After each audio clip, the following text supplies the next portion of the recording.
પોતે દિલીપભાઈ ભગવાનદાસ સોની। હું હાલ અમેરિકા રહું છું, પણ મારા આ મેટર માટેથી અત્યારે હાલ ઇન્ડિયા આવ્યો છું અને મારી અહીંયા ગોત્રીજમાં જમીન છે। હવે એ જમીન પહેલાંની અમારી વડીલો પાસેથી, એટલે કે ભાઈ અમારા 3 ભાઈઓ છે, એમાં 3 ભાઈઓની મજિયારી મિલકત છે। એટલે એમાં એવું બન્યું કે અમે અમેરિકા રહેતા હતા, અહીંયા આગળ બાનાખત ખોટું ઊભું થયું અને એ બાનાખત ઊભું થયું એટલે અમને ખબર પડી।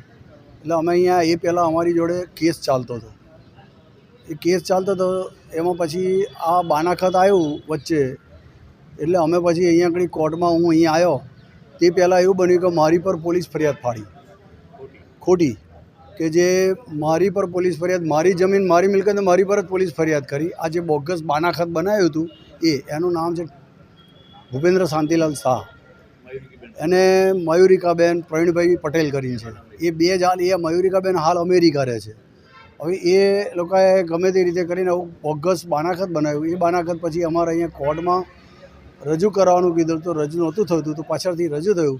પછી અમે અહીંયા આગળ મારી પર પેલી ફરિયાદ પડી એટલે હું હાઈકોર્ટથી સ્ટે લાવ્યો અને હું ઇન્ડિયા આવ્યો। ઇન્ડિયા આવ્યા પછી મેં અહીંયા કેસ ચલાવ્યો। એમાં FSLનો અમે માગ્યું કે ભાઈ અમારી આ સહી ખોટી છે, આમાં અમે નથી કરી, તો અહીંયા આગળથી ઓર્ડર કર્યો નીચલી કોર્ટથી। એટલે પછી નીચલી કોર્ટથી ઓર્ડર થયો, એમાં પછી એ સ્ટે લાવ્યો હાઈકોર્ટથી। એ સ્ટે લાવ્યા પછી અમે હાઈકોર્ટનો લડ્યા અને એ સ્ટે ઉઠ્યો। પછી એ નીચલી હાઈકોર્ટે ઓર્ડર કર્યો કે તમે આ નીચલી કોર્ટમાં છે કે આને FSLમાં મોકલો।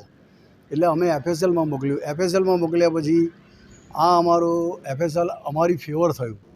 એટલે અમારી ફેવર થયું એટલે પછી અમે જોયું કે હવે આ રીતે થયું છે, એટલે આ તો મેં કોઈ બોગસ સહી કરીને આ રીતના બાનાખત ઊભું કર્યું છે। એટલે અમે પછી વિચાર્યું કે હવે આની પર પોલીસ ફરિયાદ કરીએ।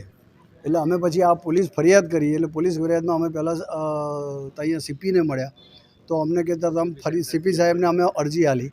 એટલે એમને નીચે અહીંયા PIને ગોત્રી પોલીસ ચોકીમાં અરજી મોકલી આલી।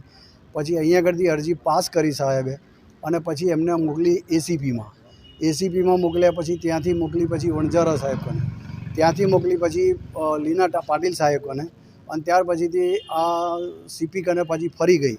એટલે CP સાહેબે પછી એવો ઓર્ડર કર્યો કે આની FRI ફાડો। એટલે એનો જે કંઈ એમનાથી થતું હતું એ અમને મદદ કરી, ઘણી સારી અમને મદદ કરી નીચેથી બધા સાહેબોએ।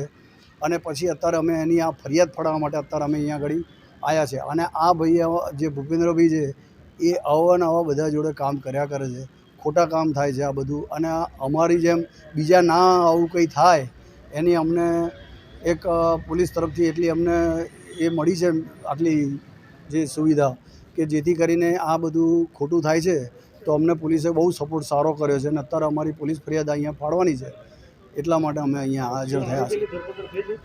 આરોપીની અત્યારે સવારે ધરપકડ થઈ છે, એટલે અમે અત્યારે અહીંયા આવ્યા છે અને અત્યારે આરોપીને ધરપકડ કરીને અહીંયા આગળ અંદર પોલીસ ચોકીમાં રાખ્યા છે। હવે આગળ મેટર સાહેબ જે કરશે। અને એ બહુ આ રીતે આ પહેલાં બી પેપરમાં એમનું 2-4 વખત આવી ગયું છે, ઘણા મોટા ગુનેગાર જેવા છે આ ભાઈ। એટલે એની પર ગવર્મેન્ટ તરફથી કે પોલીસ સાહેબ જે કંઈ હોય એ એની વાંહે કાર્યવાહી કરે અને અમારા જેવાને સપોર્ટ થાય છે તો બહુ આભાર અમે માનીએ છીએ। આગળ એમના આવા પાછા ગુના થયેલા છે, એવું નથી કે આ પહેલો ગુનો છે, આવા 2-4-5 ગુના તો આગળ નોંધાઈ ચૂકેલા છે। અને રિવોલ્વરનો એક ગુનો થયેલો છે, કંઈક વ્યાજનો મકરપુરાનો કંઈક બીજો કંઈક જમીનનો કંઈક ગુનો છે, એમાંય કંઈક નામ આપ્યું હતું મુકેશભાઈ કિકાણી કરીને કંઈક ફરિયાદો ફાટેલી પેપરમાં આજથી થોડા વખત પહેલાં આવેલું।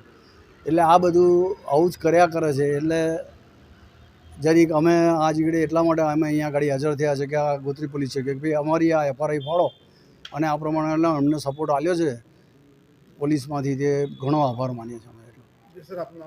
મારું નામ દિલીપભાઈ ભગવાનદાસ સોની।